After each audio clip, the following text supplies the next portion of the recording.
All aboard! Pesquinho Spot.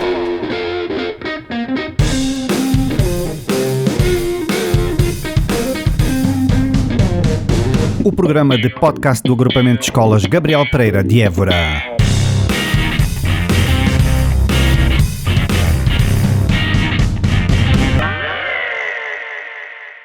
Olá, sejam bem-vindos a mais um podcast, o nosso Pasquim Pod. Hoje trazemos três convidados, dois da Suécia e um da Alemanha, e eles vêm-nos falar de um projeto que foi feito a três mãos, três braços, com a nossa escola, portanto a Gabriel Pereira, o Agrupamento de Escolas Gabriel Pereira. É um projeto do Erasmus+, e temos aqui à minha direita, tenho o Andreas Richter, não é verdade? Yes. Is it true? Absolutely, yes. Thank you. I was afraid of saying it wrong this time. So, and then o Andreas Richter vem da Alemanha, da escola da Alemanha. A escola chama-se Gottlieb-Daimler-Schule de Sindelfingen. Yes. Did I say it all right? That was correct, yes. Oh my God, I was really nervous. So, e depois temos this one, I don't know if I can say your school name, but you're going to help me. So, aqui temos o Viktor Lindström. Okay. Perfect. Oh, thank you. E o David Eknor. Really good. Da escola de Strömbackaskolan. Yeah, it's a good pronunciation. Oh my God. I'm a little... E vocês... And they come from Piteå. Piteå? Yeah. Is it pronounced? Piteå, na Suécia. Ou seja, temos aqui representadas três escolas. Portugal, Évora, temos Sindelfingen e temos Piteå. Ok? E eles vieram nos falar um bocadinho da experiência de um processo que já tem três fases. So, we're going to talk about this process, this Erasmus Plus project, which is called Bike, right? Yes. Am I... Okay. This is I think the final phase. Is it the final phase? Because yes. You've been around. I mean, we went to your schools and we saw what you do and what you had to show us. And then, I mean, first Germany, I think. Yeah, we had three work phases, three work packages, and in the end of every work package, we have one workshop. The first workshop was in Sindelfingen, the second one in Piteå, and now we are very happy to be with you in Évora. Okay, I want you guys to explain me more about this. What was this all about, firstly? How did it start? How did you guys connect it? Well, let's start with Mr. Andreas Richter. Yeah, we are working together in transnational school partnerships for a long time already. I think with different teachers from Strömbackaskolan, we are working together for almost I would say more than 15 years already. Okay, so it's a long partnership. Yes, it is, and. Well, we were looking for another partner, and there was found us. Our headmaster from our school in Sindelfingen. He has very close relationships to Portugal, and he knew, I guess, your headmaster, and therefore this connection comes. He actually visited your school a year before we started. Well, I interviewed together. two of your colleagues. I don't know, were they your colleagues, the two last teachers from there? But during that time, we were already cooperating. Okay. There was another visit a year so before. We're talking about something that happened before. Yeah, we were talking about, I think, 2023. You know, and there it starts that we build up a closer relationship, and therefore we are very happy that we can partner together with your school. So then, Victor, you received us also, and I think you went to Sweden also. What did you do there? How was it? Yeah, so we are very happy to have such a wide difference in countries coming to far up north here in Sweden. So we wanted to bring them the experience that in this bike project, the climate of northern Sweden it has different challenges than perhaps in Evora, for example. What challenges, for instance? Well, I think we have a few degrees lower of the temperature. Yeah. I'm here day 2 and I'm already getting really sunburnt, but I'm enjoying it. So my body is really ready for this. But it was the same in the project in Piteå, where the Portuguese were getting a new perspective in life, and especially with the bikes. That was one of the goals, of course, to show how different countries might have different challenges, even if we want to reach the same goal. Yeah. So, Viktor, what did you find different from riding a bike, using the bike in Sweden and, for instance, in Portugal or even Germany? I assume, maybe I'm wrong, Germany and Sweden, because of the type of landscape, is it totally different? Are you guys really different in terms of mobility? Let me ask first to David. Yeah. Yes, I think the experience is very different. You have a really old city here, and with the historical things that you need to preserve. And that can be an obstacle sometimes. Yeah, I think so.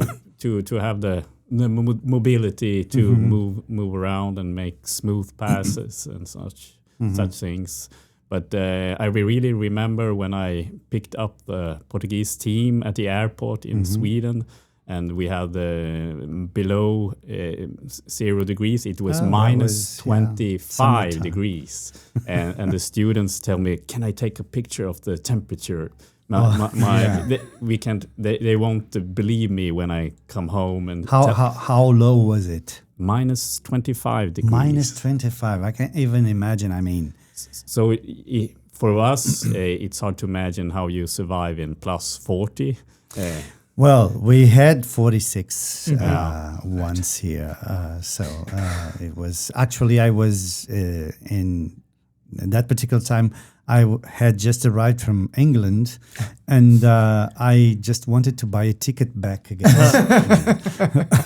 But anyway, Evora has some, I would say, in terms of mobility, some particular obstacles, and one of them being the fact that, for one, you don't get to alter much the historical part. So to adapt to mobility, it's complicated, but also it is very inclined. So, I mean, it makes us difficult. How is it in your countries? Do you have the lucky of living in a flat area that it's more suitable for your biking?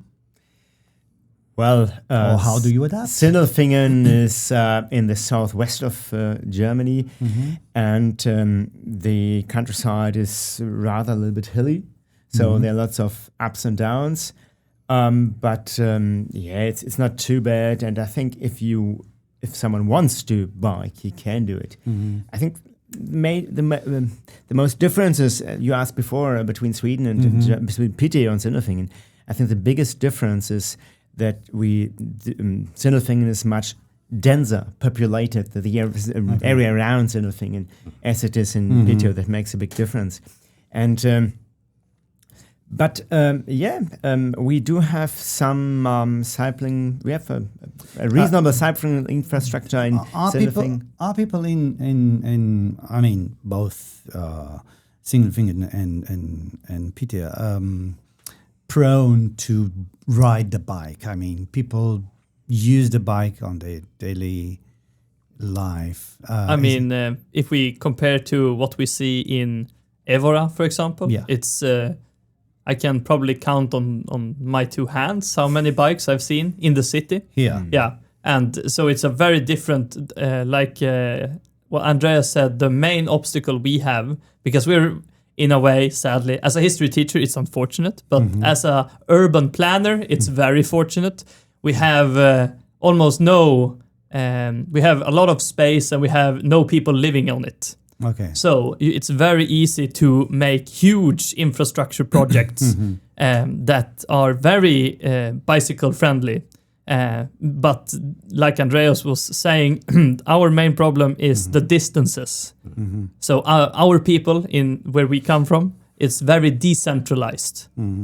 So we have most of the people living in Piteå lives maybe 10, 20 kilometers away from the core of the city. So, but even still, I think we are pretty good at taking the bike compared to many others. Like even if it's 10 kilometers, a lot of people still make that trip. Okay. Let me pose you a challenge. Let's say, imagine that you guys were invited to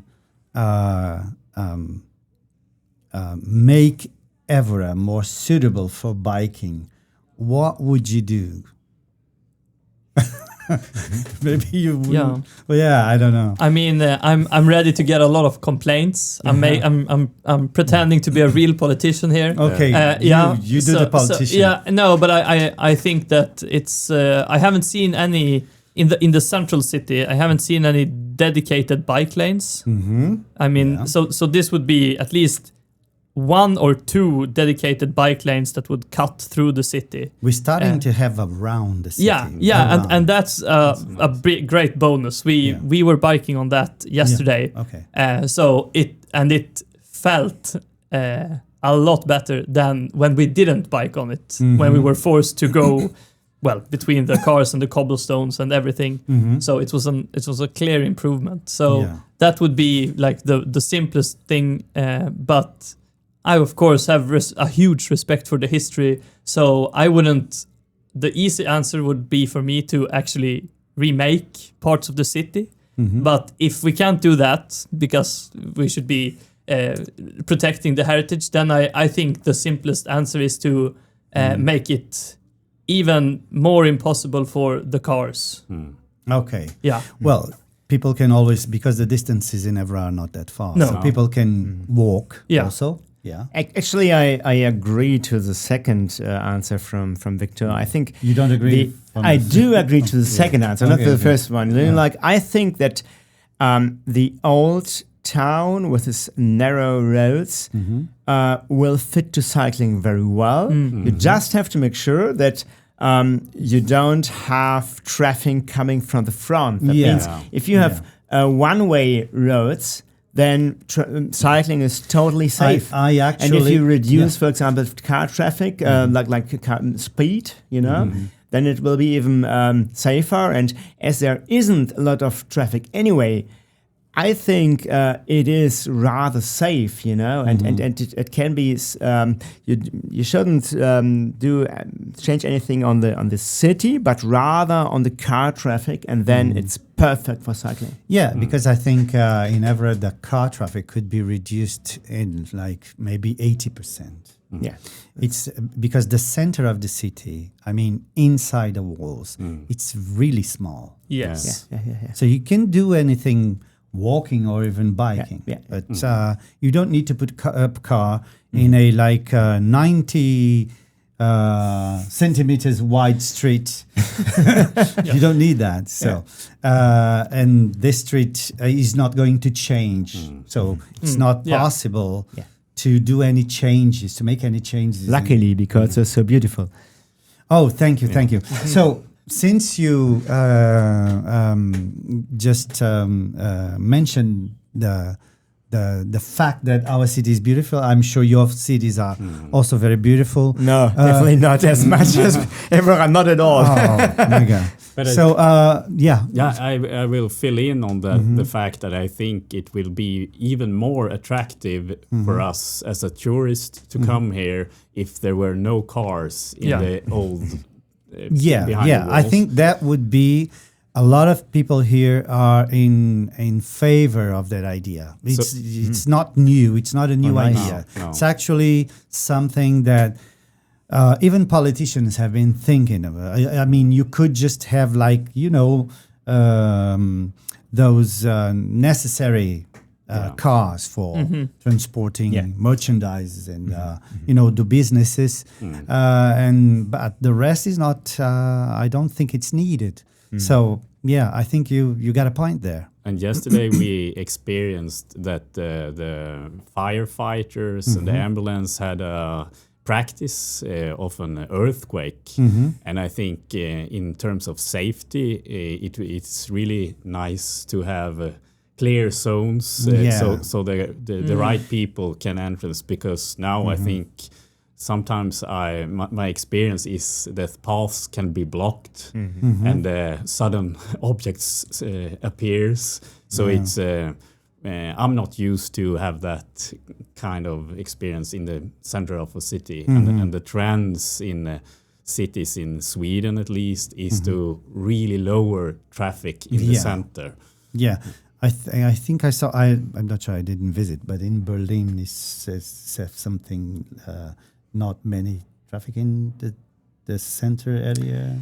There are some areas where they don't have car traffic, but apart from that, in general, they do have a lot of car traffic. Okay. But of course, in the center, there's some traffic-free zones where a lot of people do cycle.